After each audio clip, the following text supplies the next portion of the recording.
Hello everyone, I am Shubham. Welcome to my channel brings brain. तो चलिए फिर से मुलाकात हो रहा है आप लोगों से।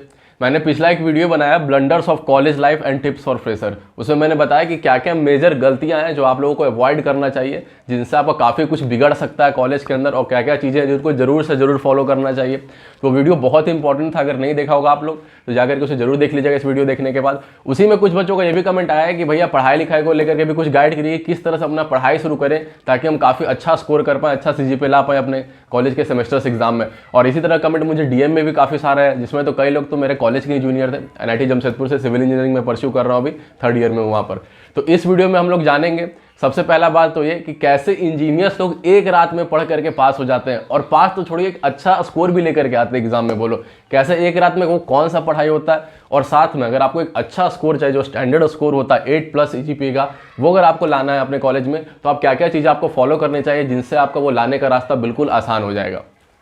सबसे पहला सवाल ये आता है कि आखिर कितना का CGPA बढ़िया रहता है, कितना स्कोर अच्छा माना जाएगा। तो देखिए अभी मैंने जिक्र किया 8+ CGPA का, कि अगर वो आपका है तो काफ़ी अच्छा है। कई लोग यहाँ पर ये समझेंगे कि यार मेरे कॉलेज में तो तुम लाइन से सारे बच्चों को 9 CGPA है, उससे भी ऊपर आता है, और भैया तो 8 CGPA का ही बात कर रहे हैं। देखिए जो भी CGPA का मार्किंग सिस्टम है ये बिल्कुल डिपेंड करता है कि आपका कॉलेज कौन सा है। हर एक कॉलेज का अपने बच्चों को मार्किंग करने का एक अलग पैटर्न रहता है, अलग सिस्टम रहता है। किसी कॉलेज में हो सकता है कि लाइन से बच्चों को 9 से ऊपर CGPA दिया जाता हो, और किसी कॉलेज में 8 CGPA 8.5 CGPA भी टच करना मुश्किल हो सकता है। तो ये काफ़ी अलग अलग कॉलेज का डिपेंड करता है ग्रेडिंग सिस्टम पे। और साथ में अगर मैं और प्रिसाइजली बोलूँ तो कॉलेज का ग्रेडिंग सिस्टम तो छोड़ दीजिए, हर एक ब्रांच के ग्रेडिंग सिस्टम पे ये बहुत ही ज़्यादा डिपेंड करता है। जैसे मैं अपने कॉलेज का एग्जाम्पल देता हूँ, मैं सिविल ब्रांच में हूँ। CSE से लेकर के प्रोडक्शन तक का मेरे कॉलेज में ब्रांच है। उसमें हर साल इलेक्ट्रिकल के बच्चे टॉप करते हैं रिजल्ट के मामले में, ओवरऑल रिजल्ट के मामले में। कितने सारे बच्चों का 9 CGPA से ज़्यादा है, और हाईएस्ट CGPA किसका। रिकॉर्ड एक तरह से बनाते आ रहे हैं कि हाँ भाई इलेक्ट्रिकल वाला ही ओवरऑल टॉप करने वाला है रिजल्ट परफॉर्मेंस के मामले में। और वहीं पर सिविल का मेरा है तो मुश्किल से 1 या 2 बच्चों का 9 CGPA के अराउंड टच होता है, और इलेक्ट्रिकल में वहाँ पर 9.6 9.8 इस तरह से लोगों का CGPA रहता है, जितना CSE ब्रांच का भी नहीं आता। तो ये बिल्कुल डिपेंड करता है कि हाँ भाई कॉलेज तो छोड़ दीजिए, उस ब्रांच के प्रोफेसर कैसे हैं, वो लोग कैसा मार्किंग सिस्टम देते हैं, लिबरल मार्किंग सिस्टम देते हैं या फिर काफ़ी स्ट्रिक्ट मार्किंग सिस्टम देते हैं। फिर कई सारे कॉलेज में एक एब्सोल्यूट मार्किंग सिस्टम होता है, एक रिलेटिव मार्किंग सिस्टम होता है कि हाँ भाई टॉपर का जो भी CGPA आ गया उसके रिलेटिवली देखा जाएगा आपका कितना स्कोर है, उस अकॉर्डिंग आपको CGPA बैठाया जाएगा। इस तरह से भी काफ़ी कॉलेज में होता है। और कई कॉलेज में कि एब्सोल्यूट है, हाँ भाई अगर आपका 85% आया तो 85% माना जाएगा, उसको फिर CGPA में कन्वर्ट करके रिजल्ट बनाया जाता है। तो ये आप समझ रहे होंगे हर एक कॉलेज और स्पेसिफिकली ब्रांच वाइज ये वेरी करेगा कि कितना आसानी से आपको कितना अच्छा CGPA आ जा रहा है। पर हाँ फिर भी एक ओवरऑल बात किया जाए तो मेरे एक्सपीरियंस में जो भी है, मैंने जितना भी एलिजिबिलिटी क्राइटेरिया देखा है अलग अलग कंपनीज का या गवर्नमेंट अलग अलग जगहों पे, तो वहाँ पर अगर आप 8+ CGPA है तो आप बिल्कुल काफ़ी तरह से आप सेफ रहेंगे, कोई प्रॉब्लम नहीं आएगा। जैसे अगर मैं एक एग्जांपल दे देता हूँ, अगर आप PhD करने के लिए जा रहे हैं तो वहाँ पे एक PMRF स्कीम होता है जिसके तहत आपको 75,000 रुपीज़ के अराउंड स्टाइपेंड दिया जाता है पर मंथ।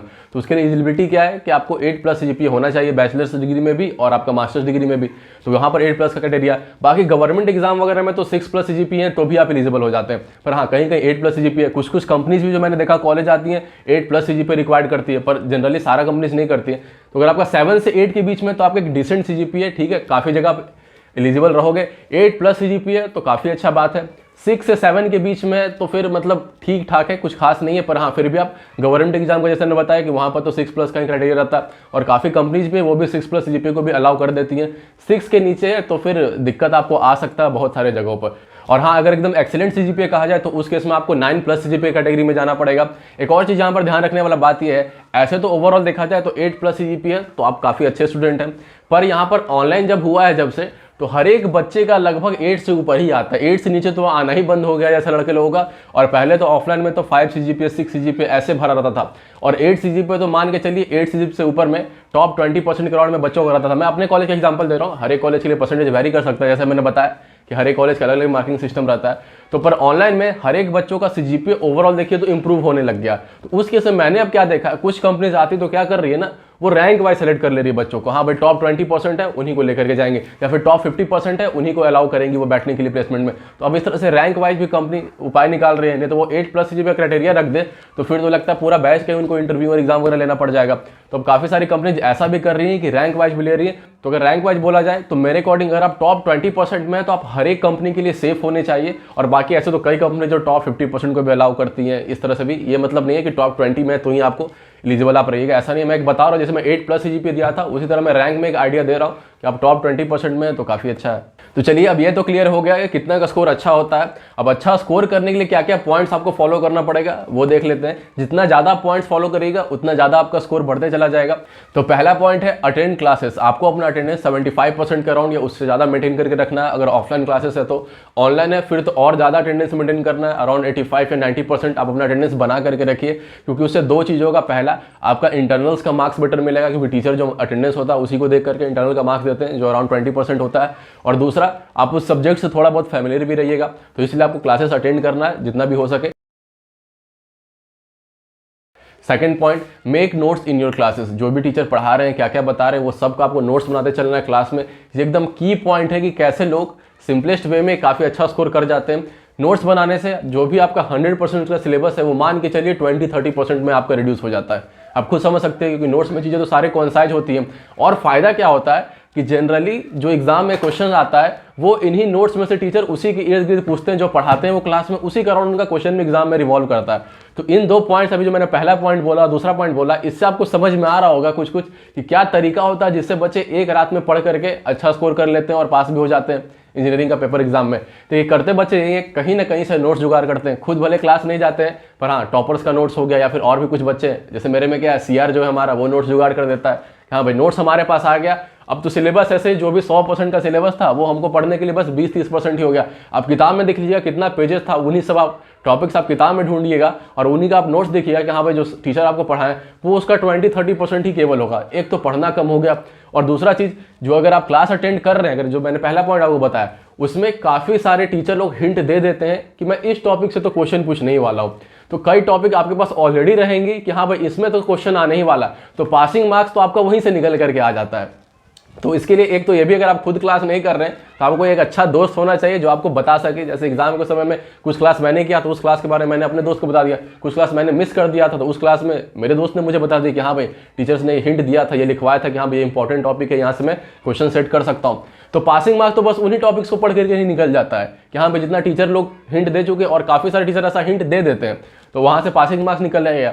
दूसरा, पढ़ना ही कितना कम है, कोई एक अच्छा बच्चा जो भी नोट्स बनाया हुआ है वो नोट्स शेयर कर देता है। और यहाँ पर ये तो ये आप समझ रहे हो कि पूरा एक म्यूचुअल कोऑर्डिनेशन से चलता है, सब कोई पास होता है, अच्छा मार्क्स आता है। यहाँ पे दोस्ती होना भी इसलिए बहुत जरूरी है। एक अच्छा मार्क्स लाने के लिए अगर आप उतना सिंसियरली अटेंड नहीं कर रहे हैं, खुद से पढ़ रहे हैं, तो एग्जाम के एक दिन पहले यही सब होता है। कहीं ना कहीं से नोट्स जुगाड़ करते हैं लोग, अपने क्लास के ही बच्चे से या फिर किसी सीनियर वगैरह का नोट्स मिल गया तो वो भी सही है, तो नोट्स पढ़ लेते हैं और उसमें से भी खास करके पहले जो इंपॉर्टेंट टॉपिक्स है उनको पढ़ लिए, तो इस तरह से पास भी हो जाते हैं और अच्छा स्कोर भी आ जाता है। खैर और भी कुछ आगे पॉइंट्स है जो देखते हैं।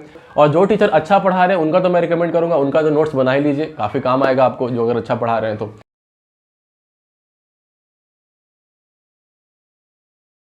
अगले पॉइंट पे जाने से पहले एक इन्फॉर्मेशन शेयर करना है मुझे, जो भी बच्चे जेई मेंस या एडवांस के एस्पिरेंट्स हैं, अगर आप खुद नहीं है, आपके घर में कोई रिलेटिव वगैरह एस्पिरेंट्स है, तो आप भी सुन लीजिए इस चीज़ को, क्योंकि बहुत एक बड़ा अनाउंसमेंट है अनअकैडमी की तरफ से। रिपब्लिक डे स्पेशल ऑफर आया है, अगर आप 12 मंथ का सब्सक्रिप्शन लेते हैं इनका तो आपको 6 मंथ का free IIT JEE plus extension मिलेगा और 3 मंथ का CBSE बोर्ड्स के लिए सब्सक्रिप्शन मिलेगा।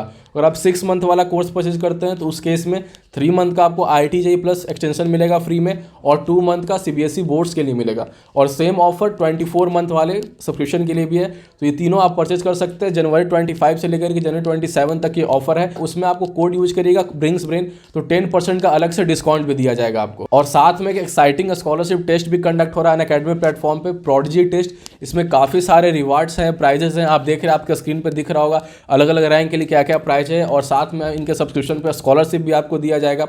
क्या क्या क्लासेस का कौन कौन सा टेस्ट शेड्यूल है वो आप देख रहे हैं, अलग अलग क्लासेस के लिए अलग अलग शेड्यूल है। और ये टेस्ट भी आप बिल्कुल फ्री में दे सकते हैं अगर आप मेरा कोड ब्रिंग्स ब्रेन यूज करते हैं तो। और जिन बच्चों को अपना प्रिपरेशन शुरू करना अभी से ही, उनके लिए बैचेस शुरू हो रहे हैं। अर्ली इन्थ्यूज 2.0 बैच है, जेई मेंस एडवांस 2023 जिनका भी टारगेट है उनके लिए। इसमें न्यूक्लियस के जो भी टॉप एजुकेटर्स हैं उनसे आपको पढ़ने का मौका मिलेगा। और साथ में आरंभ 2.0 भी शुरू हो रहा है 2023 जेई मेंस एडवांस के लिए। इसमें आपको अनअकैडमी के जो उनके टॉप एजुकेटर्स हैं उनके द्वारा आप अपना कोर्स सिलेबस कंप्लीट कर सकते हैं। तो जिस भी पूल ऑफ फैकल्टी से आपको पढ़ने का मन होगा आप उस बैच में इनरोल हो सकते हैं। डिस्क्रिप्शन बॉक्स में लिंक दिया हुआ टेस्ट का, सब्सक्रिप्शन का, आपको जो भी देना आप जाकर के वहां से विजिट कर लीजिए। और मेरा कोड यूज करना नहीं भूलिएगा ब्रिंग्स ब्रेन, उससे आपको ही फायदा होगा और ऑब्वियसली हमको तो होगा ही। और तीसरा point, don't skip any lab classes. जो भी लैबोरेटरीज होता है अलग अलग सब्जेक्ट्स का, वो बिल्कुल भी मिस नहीं करना। एक क्लास भी उसका मिस करना आपको बहुत ही महंगा पड़ सकता है, क्योंकि लैब ही ऐसा चीज़ है जो आपका CGPA को लुढ़कने से बचाता है। जो CGPA मेंटेन होता है एक डिसेंट सा, उसमें लैब का एक बहुत ही बड़ा रोल रहता है। तो लैब क्लासेस बिल्कुल भी मिस नहीं करना, एक क्लास भी नहीं। जितना भी लैब हो रहा है लैब अटेंड करिए, लैब मैनुअल डिमांड किया जा रहा है वो आप सबमिट करिए, क्योंकि 100% का जो भी लैब का मार्क्स रहता है उसमें से अप्रॉक्स 80% इसी के ऊपर रहता है कि आपने लैब कितना अटेंड किया है और हर एक एक्सपेरिमेंट का आपने लैब मैनुअल सबमिट किया है नहीं किया, इसी के ऊपर 80% मार्क्स रहता है और 20% के अराउंड वाइवा के ऊपर मार्क्स रहता है। तो लैब में अच्छा स्कोर करना कितना ईजी रहता है आप खुद देख रहे हैं, बस अटेंडेंस दे करके और जो भी एक्सपेरिमेंट हुआ वो सबमिट कर दीजिए आप लिख करके, उससे आपका 80% मार्क्स आ गया और जो भी 20% में से वाइवा दीजिएगा कुछ ना कुछ तो आप बोल ही गए, उसमें कुछ मार्क्स आ गया। तो लैब में काफ़ी अच्छा खासा स्कोर किया जा सकता है जिससे ओवरऑल CGPA आपका इंप्रूव हो जाता है। तो लैब क्लासेस बिल्कुल नहीं मिस करना। तो यहाँ तक मैंने जितना भी पॉइंट शेयर किया उससे तो आई होप आपको ये क्लियर हो गया होगा कि कैसे एक रात या 2 रात में पढ़ करके लोग पास हो जाते हैं और एक ढंग का स्कोर कैसे आ जाता है। मैं आपको खुद का अपना एक्सपीरियंस देता हूँ। मैंने अपना पहला सेमेस्टर का एग्जाम दिया था, तो एक कॉलेज में एक इवेंट कराया गया था ऐसे फन के लिए कि गेस करना था आपको अपना CGPA, जिसका CGPA सबसे ज़्यादा नज़दीक रहेगा वो विनर होगा इस इवेंट का, उसको कुछ प्राइज़ वगैरह भी दिया जाएगा। एक हुआ था रिजल्ट आने से पहले एक इवेंट कराया गया था, तो मैंने जेन्युइनली अपना CGPA 6 CGPA गेस किया था, क्योंकि मैं लिटरली बता रहा हूँ हर एक एग्जाम से एक रात पहले ही मैंने पढ़ाई शुरू किया था। एक रात मतलब एक दिन भी नहीं, एक रात पहले मैंने पढ़ाई किया था, सिर्फ एक सब्जेक्ट को छोड़ करके। एक सब्जेक्ट में मेरा इंटरेस्ट आ गया था, इलेक्ट्रिकल एंड इलेक्ट्रॉनिक्स कम्युनिकेशन वो सब्जेक्ट था, उसमें मजा आ रहा था, तो मैं उन्हें क्लास भी अच्छा से मैंने अटेंड किया था, टीचर भी अच्छे थे और नोट्स वगैरह भी सब बना हुआ था। तो उस सब्जेक्ट को बस मैंने पहले से कुछ कुछ पढ़ रखा था। उसके अलावा सारा जो भी 5 सब्जेक्ट और था, 6 सब्जेक्ट थे फर्स्ट सेमेस्टर में, सारा कुछ एक रात पहले ही पढ़ाई हुआ था और अटेंडेंस वगैरह मेरा उतना अच्छा नहीं था। तो मैं मैंने 6 CGPA अपना मैं एक्सपेक्ट करा था। वहाँ पे मैंने कमेंट भी किया कि हाँ भाई मेरा 6 CGPA आएगा और मुझे लग रहा था कि मैं विनर हो सकता हूँ इस इवेंट का। और जब रिजल्ट आया तो मेरा CGPA था 7.3। यार समझ ही में नहीं आया कि यार ऐसा कैसे हो गया भाई, कितना ज़्यादा मार्क्स टीचर मुझे दे दिए। तो फिर जब मैंने डिटेल रिजल्ट देखा तो मैंने यही पाया कि थ्योरी में तो मैंने जितना लिखा तो उतना ही मार्क्स था। थ्योरी में तो मैं आपको बता रहा हूँ हर एक पेपर में मैंने कुछ ना कुछ क्वेश्चन छोड़ करके आया था।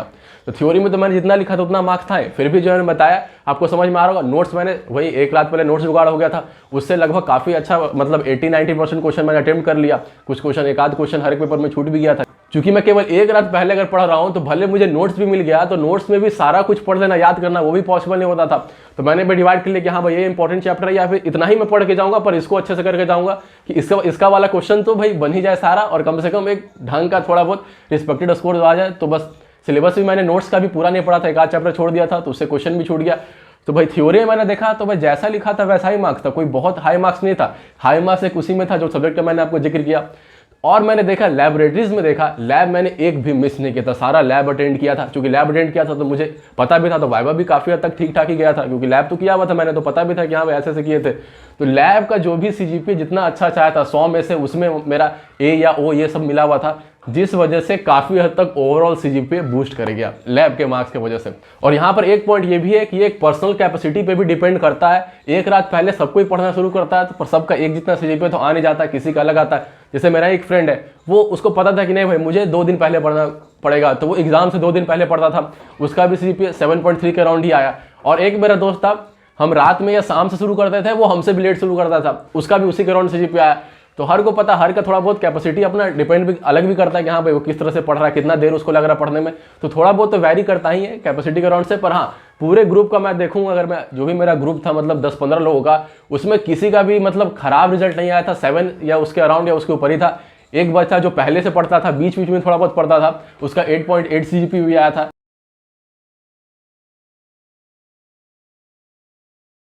ये सब बात मैं आपको एक आइडिया देने के लिए, आपके मन से एक डर निकालने के मैं बता रहा हूँ कि किस तरह से हम लोग पढ़ते थे और कितना कितना CGPA आ जाता था हर एक लोगों का अलग अलग केसेस में। अगर मैं एक स्टैंडर्ड रिकमेंडेड टाइम बताऊँ कि कितना दिन पहले आपको पढ़ाई शुरू कर देना चाहिए, तो अगर आपका मिड सेमेस्टर का पेपर है तो आप 1 वीक पहले से अपने आप को प्रिपेयर कर लीजिए, ठीक है। अगर आपको डर लग रहा है कि नहीं भाई 1 दिन में होगा 2 दिन में होगा, क्योंकि लगेगा ही, जब पहला अगर आपका एग्जाम होगा तो बिल्कुल लगेगा।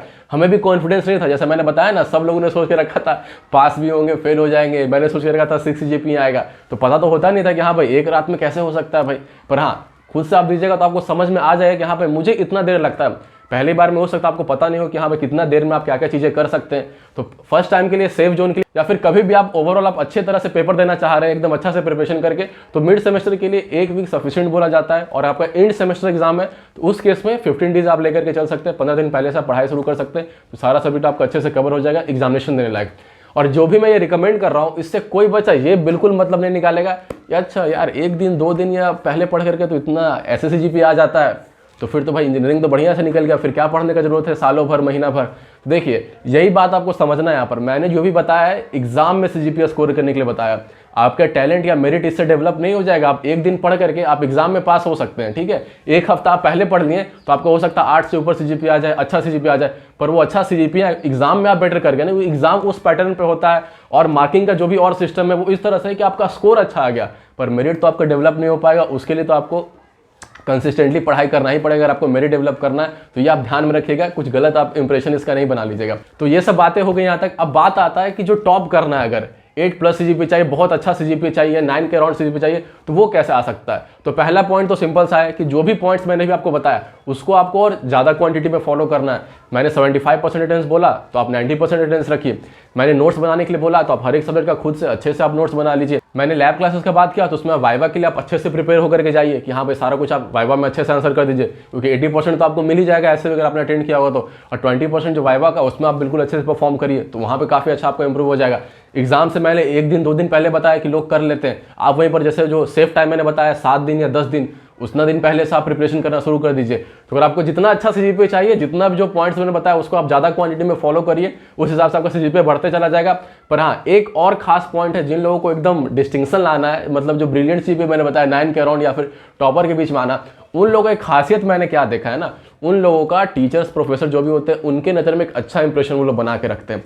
और ऑनलाइन क्लासेस में तो ये और भी ज़्यादा जरूरी हो गया। ऑफलाइन में क्या होता था, भले आपका टीचर की नज़र में अच्छा इंप्रेशन नहीं है तो आपने पेपर लिख के दिया, हो सकता है जिस बच्चे का टीचर की नज़र में अच्छा इंप्रेशन है उससे ज़्यादा कॉपी आपका हो सामने, तो उसको मार्क्स तो देना ही पड़ेगा। पर ऑनलाइन में तो आपको खुद पता है पूरे क्लास का कॉपी लगभग एक जैसा ही रहता है, तो वहाँ पे किसी को ज़्यादा मार्क्स कम मार्क्स देना मुश्किल हो जाता। वहाँ पे टीचर क्या करते हैं, जो बच्चा देख रहे क्लास में अटेंटिव है, रिस्पॉन्स दे रहा होता है, टीचर से जान पहचान एक अच्छा रिलेशनशिप बना के रखे हुए, उसको एज मिल जाता है। और ये एज ऑफलाइन में मिलता है। अगर आपका 20 मार्क्स आने वाला है, अगर आपका टीचर की नज़र में अच्छा इंप्रेशन है तो 20 की जगह पे आपका 22 मार्क्स या 23 मार्क्स आएगा। ये बिल्कुल प्रैक्टिकल चीज़ है और ज़्यादा डिटेल में तो मैं एग्जांपल ले दूंगा, खुद मैंने देखा हुआ, मेरे सीनियर लोगों ने मुझे ये चीज़ बताया था कि हाँ भाई कैसे एक बार अच्छा इंप्रेशन बन गया तो फिर गलत क्वेश्चन पे भी कैसे सही का मार्क्स मिल जाता था उसमें, और सब बच्चों को वो गलत कर दिया जाता था काट करके, अगर वो सेम सॉल्यूशन है तो इंप्रेशन मैटर करता है। तो अगर आपको टॉप के रैंक में आना है तो उन लोगों का एक खास चीज़ मैंने ये भी देखा है कि उनका टीचर से प्रोफेसर से एक अच्छा रिलेशनशिप वो लोग बना करके रखते हैं। तो ये भी आप देख लीजिएगा, जिनसे बन सकता होगा बना लीजिएगा। कुछ हो सकता है ये मैं नहीं कर रहा हूँ कि अगर 6 प्रोफेसर एक सेमेस्टर में तो 6 उससे आपका बन जाएगा अच्छा रिलेशनशिप। कुछ प्रोफेसर लोग खुद एंटरटेन ही नहीं करेंगे आपको, उन्हीं का मन नहीं है कि हाँ भाई बनाने का किसी स्टूडेंट से रिलेशनशिप था। पर हाँ, अगर मौका मिलता है, अपॉर्चुनिटी है, तो आप डेफिनेटली उसको गवाइएगा नहीं। अच्छा रिलेशनशिप बना के रखिए। अच्छा रिलेशन बनेगा कैसे, आप क्लास में जो भी वो सवाल पूछ रहे हैं उनका आप जवाब दीजिए, क्लास के बाहर आप उनसे थोड़ा बहुत इंटरेक्ट करिए। इस तरह से आप अच्छा रिलेशनशिप बना सकते हैं अपने प्रोफेसर से। तो बस यही सब पॉइंट्स मुझे शेयर करना था आपसे इस वीडियो में, जो भी मेरे दिमाग में आया कॉलेज एग्जाम को लेकर के, कैसे एक अच्छा CGPA स्कोर किया जा सकता है और क्या क्या रियलिटी है। कुछ मन से आपका डर हटाने के लिए, बहुत लोग डर रहे होते हैं, तो कैसे कैसे क्या मार्किंग होता है, कितना स्कोर अच्छा होता है, कैसे आप ला सकते हैं, क्या क्या चीज़ें फॉलो करना, जो भी मेरे दिमाग में आया, जो भी मेरा एक्सपीरियंस था, खुद मैंने रियलाइज़ किया इतने 3 सालों में, सारा कुछ मैंने ऑनेस्टली आपको शेयर कर दिया है। आई होप आपको काफ़ी हेल्प मिला होगा इससे। कुछ आपको और डाउट रह गया तो आप बिल्कुल कमेंट करिए, मैं कोशिश करूंगा किसी और दूसरा वीडियो में उससे आंसर कर दूँ, एक वीडियो बना दूँ। और वीडियो अगर बेनिफिशियल लगा है आपको तो फिर वीडियो को लाइक और शेयर जरूर करिएगा, अपने दोस्तों को भेजिए जो भी कॉलेज में जा रहे हैं या फिर जा चुके हैं, क्योंकि इन सब चीज़ों को लेकर के बहुत ही कन्फ्यूजन रहता, समझ में नहीं आ रहा था लोगों को, इसलिए मैंने एक सेपरेट वीडियो ही बना दिया इसके ऊपर। और मैंने एक वीडियो का जो शुरू में जिक्र किया था, blunders of college life tips for fresher, वो भी आप जाकर के देख लीजिएगा। उसमें मैंने ओवरऑल चीज़ों के बारे में बात किया। ये वीडियो तो केवल एकेडमिक स्पेसिफिक था, पर उस वीडियो में मैंने और भी क्या क्या चीज़ें कॉलेज लाइफ में जो सारा चीज़ें होता है उन सब चीज़ों को मैंने कवर किया था ओवरऑल। और यहाँ पे तो सिर्फ एकेडमिक का वीडियो था, तो मैंने लिंक दे रखा डिस्क्रिप्शन बॉक्स में उस वीडियो का भी, तो वो भी आप जाकर के जरूर देख लीजिएगा। तो आज के लिए बस इतना ही था। चलिए दोस्तों, फिर मिलते हैं अगली वीडियो में।